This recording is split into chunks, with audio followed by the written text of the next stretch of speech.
Hi folks, and thanks for joining me, Sam, for Thankless Grind's review of the first testing session for the upcoming Throne of Thunder raid. Today we're going to be looking at the Council of Elders, the third encounter in the fabled Uldar-style instance coming with patch 5.2. As you can probably tell from the name of the encounter, there is a council-style fight, with 4 troll NPCs each featuring their own unique set of abilities. Unlike other council encounters, however, each NPC has its own health pool, which I'm sure will make multi-dot and cleave classes happy. In addition to this, we get a visit from an old friend from Mogshuan Vaults, Gara'jal the Spirit Binder.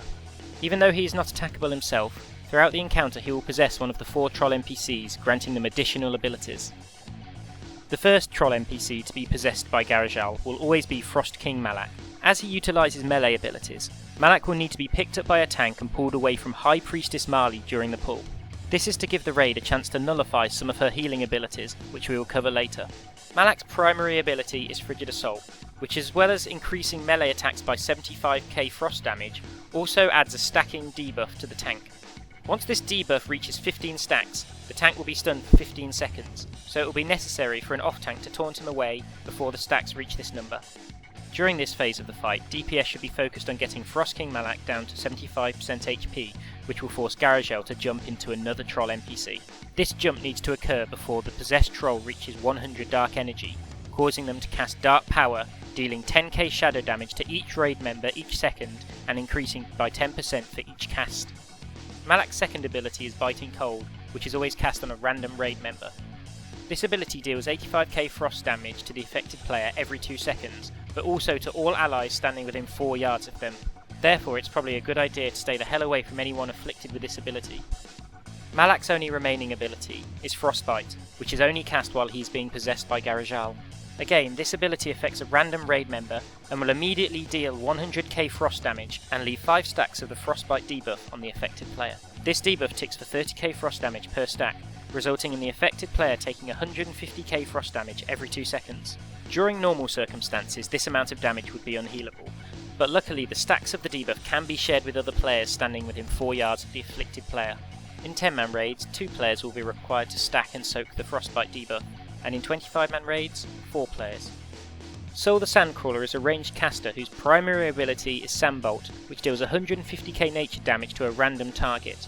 This ability can be interrupted, reducing the damage on the raid and allowing the tank to stack him on top of the other bosses for cleave damage. He will also cast Quicksand, which roots a player for 30 seconds and creates a pool underneath them, dealing 125k nature damage every second. This root is called Entrapped, and cannons should be dispelled as quick as possible to reduce raid damage. Other players moving through the Quicksand will find the Ensnared debuff stacking on them, and if this reaches 5 stacks they will also become entrapped. So as a rule of thumb, avoid Quicksand at all times.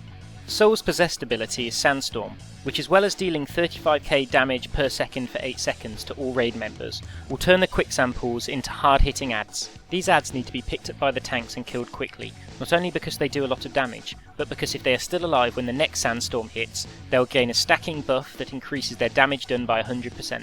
Care also needs to be taken about the location that these adds die in, because they will once again turn to Quicksand when they are defeated. Much like Soul the Sandcrawler, High Priestess Marley is a ranged caster, whose main ability, Wrath of the Lower, is an interruptible spell that inflicts 125k holy damage on a target. Unlike Sandbolt, however, this spell is targeted at the player with the highest aggro, rather than a random player. As mentioned earlier, Marley needs to be tanked away from the other NPCs, as her second ability, Ancient Lower Spirit, creates an add that moves slowly towards the NPC with the lowest HP, healing it for 5% if it reaches.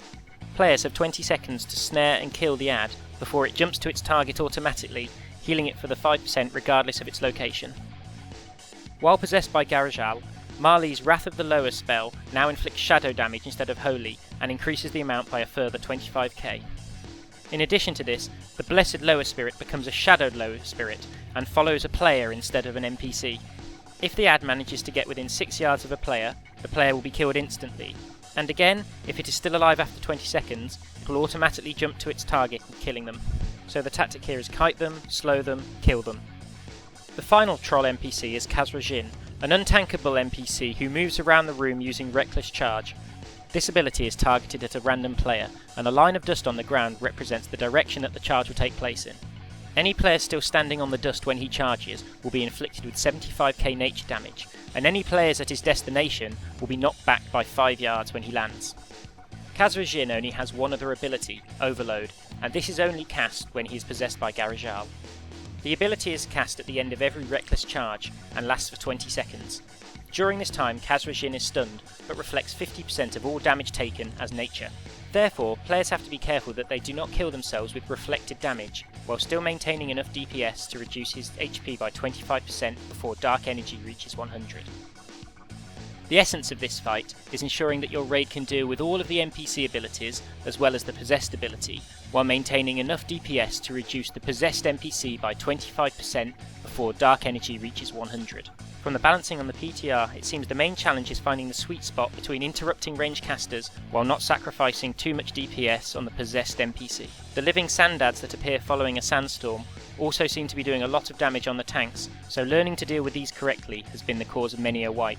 In summary, this fight already seems to be tuned rather well, and I predict that organised guilds will have fun with this encounter without struggling on it too much. Until next time, Sam logging off.